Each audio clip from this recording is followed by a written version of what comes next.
the other day.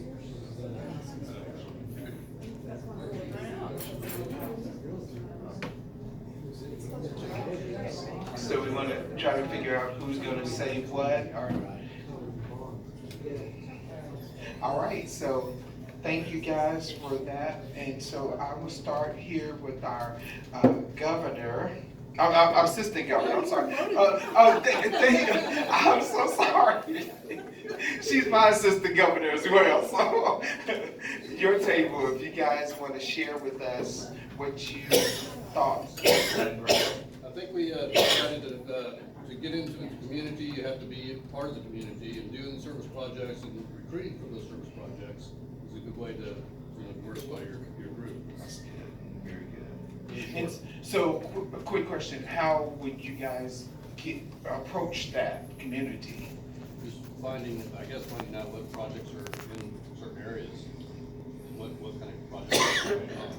Would you go to like churches or like the Maybe Center or the Wives or something like that? No, we didn't get into that. If you get the parents, usually you can get the other parts of the community when you attract the parents a lot of times. So I'm just sharing that. So That's a great segue into what we talked about with our new partnership with Route 66 is reaching out to a lot of the businesses along that area and try to bring them into the club. Also, I was talking about for inclusion, we use a lot of acronyms. Acronyms, Yeah. I think that's the word. And we need to be careful about doing that because not everybody knows what they mean. They might interpret it entirely differently. Yes. And then we also, one of the things that DEI International had was foreign born. And when you say foreign born, we were talking at this table here we were talking about how Route 66 started. Look at the way that Route 66 has evolved, and now the businesses that are along Route 66 are diverse, they're minorities, they're foreign born, there are a lot of different things, and it's just a way of letting them know you guys are included. We want you to come and sit at the table with us. If nothing else, we can get an interpreter and have an interpreter to help us with the language barrier. And so that's a good point, and you guys have a great opportunity. I mean, I was discussing with the doctor earlier that at that remote area medical, I asked one of the people that was here from Tennessee, what was she gonna do after we finished that day? And she said, I want to see Route 66. And she got a chance to see a car show. She came back the next day, she was so excited. She was like, oh my God, I got to see a car show. It was so exciting. But that's one of the things that is very good, that the city of Tulsa has a lot of unique things to see when you're out of state.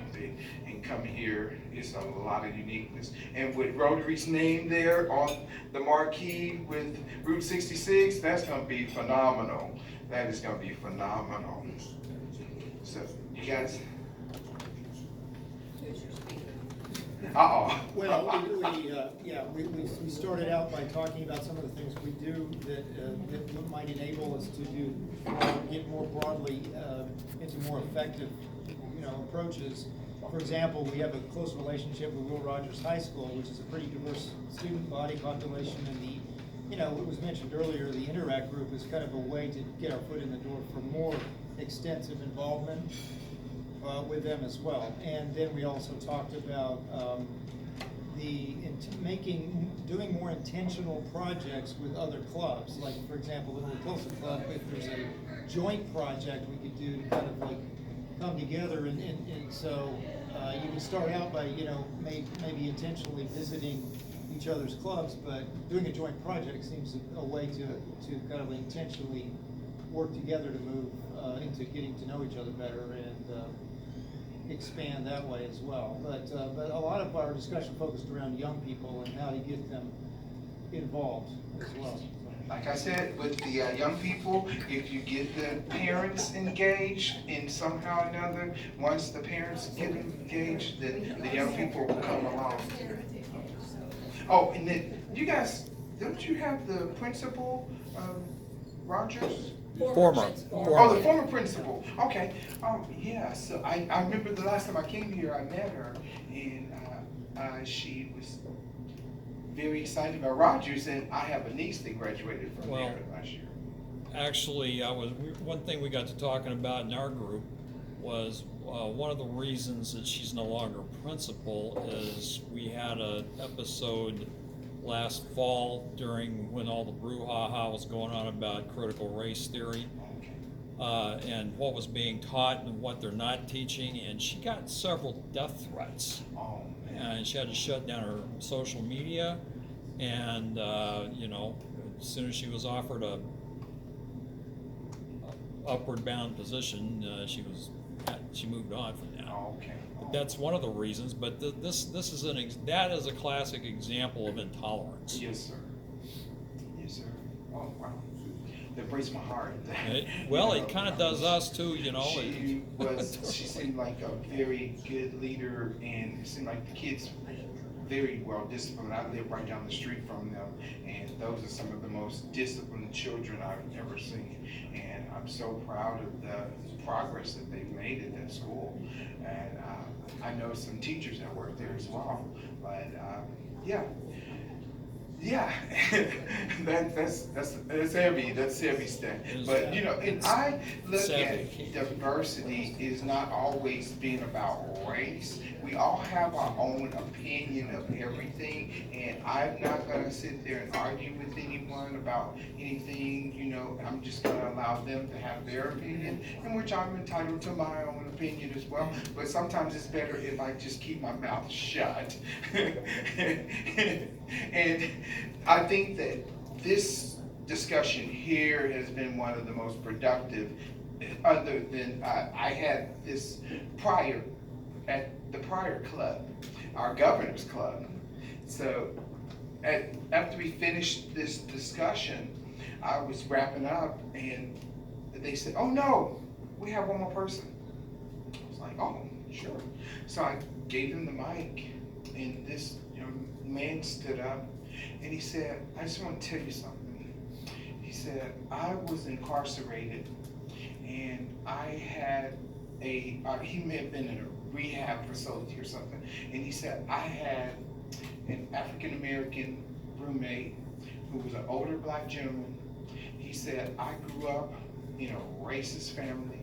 He said, I don't even associate with my family to this day. He said, because that man there, he was responsible for me getting up, making sure that my clothes were washed, making sure that I made it to all of our classes, and I was successful in succeeding in this. He said, I tell you the truth, that man helped me more than anybody else in this world. He said, I don't even speak to my mother because of her racist past and her continuance of being that way, even after he explained to them what he experienced. Everyone in the room, no one knew this.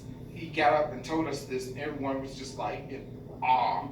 And I'm still stunned at the conversation, and I just thanked him for sharing that, because he wanted to share that, and that was awesome. And so I'm not gonna hold you guys. I got 7 more minutes before 1, so I'm gonna give you some census data from Tulsa. And this community is very racially and culturally diverse. Just over half, 53% of the population is white only. The people of color are African Americans. Native American, African Americans make up 15%. Native Americans 5%, mixed race 11%, and Hispanic or Latino 17%.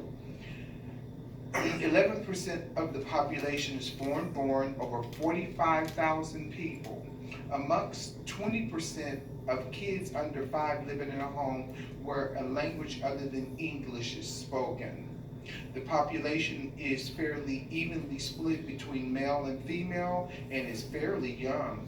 only 15% are over the age of 65, while 54% are between the ages of 18 to 65. 5%, 2,328 people of the Tulsa population are veterans, and they own 7% of the employer firms. There are 1,300 minority-owned businesses, 12%. Some things jumped out that were similar to some of the other clubs in Oklahoma is the officers and directors of some of the clubs don't make up their community. So just a note, it's just the dynamics of Rotary. The minority-owned business in Tulsa seems very low for such a diverse population. And the population of Tulsa has declined slightly since 2010. So just some numbers that, I know it's a lot of numbers thrown at everyone, but just kind of have an idea of what the census looks like here in Tulsa. And are there any other questions or anything? I'd like to add, Donald, you know, before you came and everything to talk to us, well, I gave a lot of thought to this, and I thought that we're all members of a very messed up species. We're born with two innate fears: fear of loud noises and fear of falling. Everything else is learned. Yes. And what can be learned sometimes has to be unlearned. Yes. And if you think about recruit training, basic training, a lot of that's unlearning bad habits and learning new ones. If it can be done there, Yes. it has application elsewhere. Yes. And on that, one of the things that we always said in the military is everyone's green. That was just our way of saying we're all the same color. We're all green. We all wore green. So that was our, way of saying we're all the same color. We wear green. No matter what, you wore green. So I just thank you guys so much for having me, and I hope that we all have a different sense of understanding as far as diversity, equity, inclusion. Doesn't always mean that it's race related or, it's foreign, look at the foreign born, look at the minority businesses, and Tulsa has a long ways to go. I was here when the lady gave us the information about the massacre. I think she was the tour guide. I was here with that one. That was really a good speech, and I was like, wow. And she said a lot of stuff. I share that with my family all the time when they come. I was like, oh yeah, this is what happened. And I'm like, not that I've done any research to know, but it just sounds good. But Tulsa, we do have a long ways to go, and it's a learned behavior, and we just have to sometimes be open to doing different things. But I like the idea of Route 66, and I'm going to be there to support you guys 100%. Thank you. Presentation, Donald, thank you. See here, one announcement I forgot to mention up front, and that is our Pack and Stack Day this Saturday at MSNI, and we have I've extended an invitation to the Sunrise Club, and if we can get some help, we'll be able to pack. I don't know how many boxes we'll be able to pack and how many pallets we'll be able to pack, but if perhaps maybe the Director Lively needs us to stage some things, a few pallets or anything in the East warehouse. That made a lot of difference in loading last time with the 14th container. Whoever the club was before that did that Saturday before they stayed. We had everything ready to go in the East warehouse, so when the truck moved up with the container, opened it up, and we're used to, the last couple have taken about 3.5 hours. It took less than 2. And it made a lot of difference in that. Let's see, yes, The sign-up sheet is back. on yes, the table. sign-up sheet is back in the back there. And Donald, we have one more task for you as our guest. You gotta pick the winning Oh, number. yes, I think I picked it last time. And the number is, the last three numbers are 285. 285. Who's got 285? I'm sharing this. No. I think it's you, Dan. I can't even find it. 285? Would you lose your tickets? I bet it's You yours. can't be Stan again. Oh. Well, I don't know, check to That's see. the one ticket. Go ahead, try again. What again? Go ahead, try again. Right. 274. Oh, that's me. All right, all right, Jenny. We're going to lunch, Wonderful. right? Let's see. Anything else we need to mention? Anything else we need to say? Anything that needs to work? Yes. Porch time with the president-elect. Tomorrow, I have Bob Bryant, Tom Gilbert, Karsten Gilbert V, Jenny, and Kim. So I still need some people, but I think everybody's, I've got to need tomorrow because we'll be out of town. okay, excellent. You assigned, okay. Still have the 24th that we can, take a few more. Great. Terrific. Next week, we will be hosting Mayor Bynum. And this is actually a rescheduled talk. You know, he was our last in-person speaker before we went on lockdown 3 years ago. And, yeah. But anyway, anybody else have anything to add? Okay, shall we all stand for the four-way test? The four-way test, the things we think, say, or do. Number one, is it the truth? Number two, is it fair to all concerned? Number three, will it build goodwill and better friendships? Number four, will be beneficial to all concerned. And will anybody find out? Will anybody find out? Okay, that's gonna do it for today, Rotarians. Let's be extra careful out there. Okay? Yes, yes. Thanks so much for coming. Thank you so much. Great job.